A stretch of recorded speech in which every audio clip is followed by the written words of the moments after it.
Good morning, everybody. Matt Moda here with DGF Fantasy, and I'm here to help you build a profitable 3-pick entry specifically on Underdog Fantasy. I use the DGF Fantasy DFS Optimizer to find these plays. The optimizer, it's really an incredible tool if you're playing these DFS platforms like Underdog, Prizepicks. You see all the different options here. There's even a new one added, Sports Battle. It's a really helpful tool to help you find profitable plays to put into different entries depending on what platform you're looking at. Specifically for this video, I'm looking at Underdog, and I'm looking at a 3-pick option that is non-insured. Now, there's a bunch of different helpful ways you can use the DFS optimizer. Number one, I highly recommend once you decide what platform you're looking to place something on, what you're going to want to do is click at this little drop down here, and then it shows you all the different options. And the cool part is it tells you kind of what the break-even odds need to be in order for a play to still be positive expected value. Now, if you select an option, it'll literally only show positive EV plays for that option. So in this example, we're playing a 3-pick non-insurance. It tells you the odds, as I mentioned. You can kind of tell just from this information what is the best type of entry to play on all these different platforms. For Underdog, it's 3 picks non-insurance, and it's 5 picks with insurance are the two best, as we can see here. So I found a 3-pick one that I think is really good. All 3 of them are WNBA plays, so don't just stick to sports that you know. If you don't know the WNBA, still really good plays to find specifically for that sport. So the way the DFS optimizer works is, again, you choose the platform and you choose what type of entry you are playing.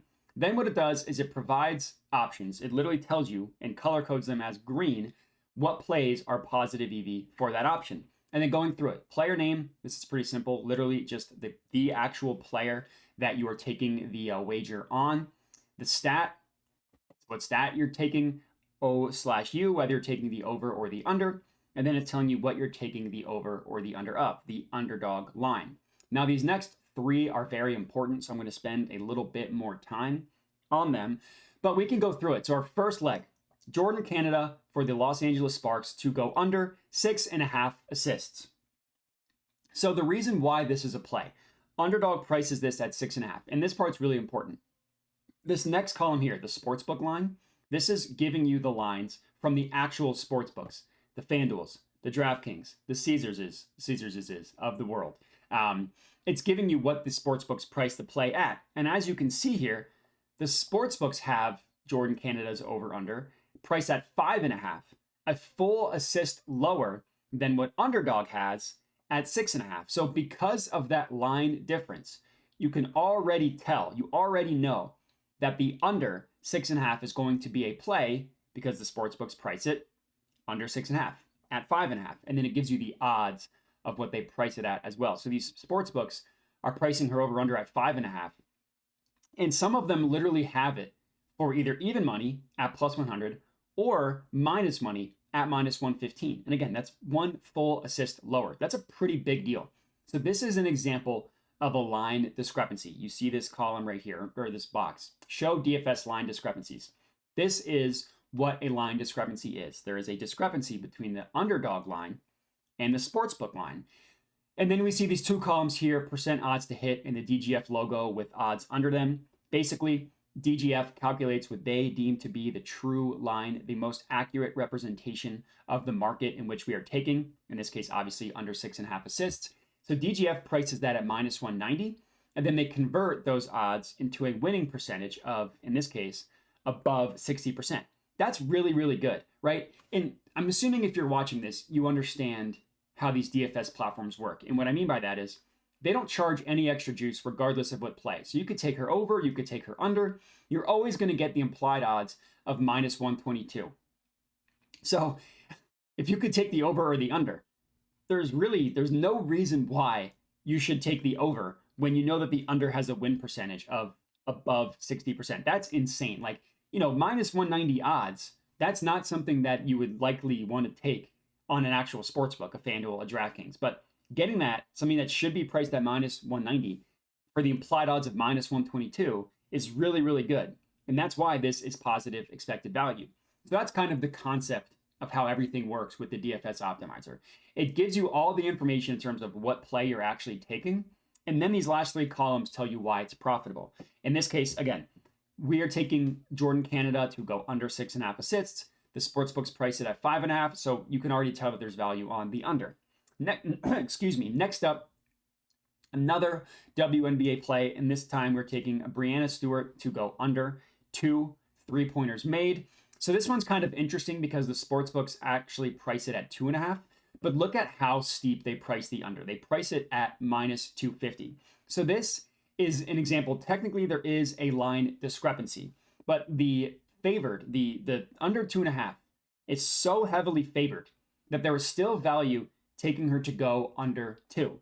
So DGF calculates this to be at -159 as the true line, as the perfect line for this Brianna Stewart over under 2 3-pointers market, with the percent odds to hit of 57.47%. So obviously, this is still the heavily favored outcome, her going under 2. So it's kind of interesting because, the sportsbook still price it above the number that we got it at. But again, as I mentioned, they're so heavily favoring the under at 2.5 that there was still value taking her to go under 2. So this is our second leg for this entry. Now, these next 2 are esports plays. They are good. There's nothing wrong with them. I'm skipping them simply because they start soon as to when I'm recording this. So if you're watching this and you see that these plays are still available, go ahead and take them, put them in an entry. Now, they're for the same team, so you can't take both of them. So you're going to need to combine it with something, but still good.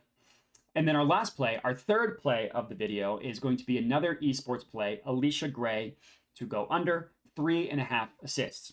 So the sportsbooks also price this at 3.5. So there's no line discrepancy here. This is actually an example of an odds discrepancy. And what I mean by that is, look at where the other sportsbooks price the same exact play, under 3.5 assists. FanDuel prices it at -140. Bovada prices it at -145. And it looks like those are the only 2 that are giving us odds. So these sportsbooks are pricing it the same exact play, but they're so heavily favoring it to go under that makes it a profitable play to put on Underdog because we're getting the implied odds of -122. So DGF thinks that the true line of this should be at -142. That converts to a win percentage of just above 55%. Obviously, it's positive EV, it's green, it's showing up with this option selected, so we know it's positive EV, but that's why. Should be really priced at -142. It's going to hit 55% of the time. We are getting this with the implied odds of -122 on Underdog, which makes it a profitable play. And that's all I got. Those are the 3 plays for you guys to lock in on Underdog. Jordan Canada under 6.5 assists, Brianna Stewart under 2 3-pointers made, and Alicia Gray under 3.5 assists. Put those together, lock in this Underdog banger. If you do, comment and let us know. Other than that, remember to like the video, subscribe, all that good stuff. Thanks for watching, and have a good one.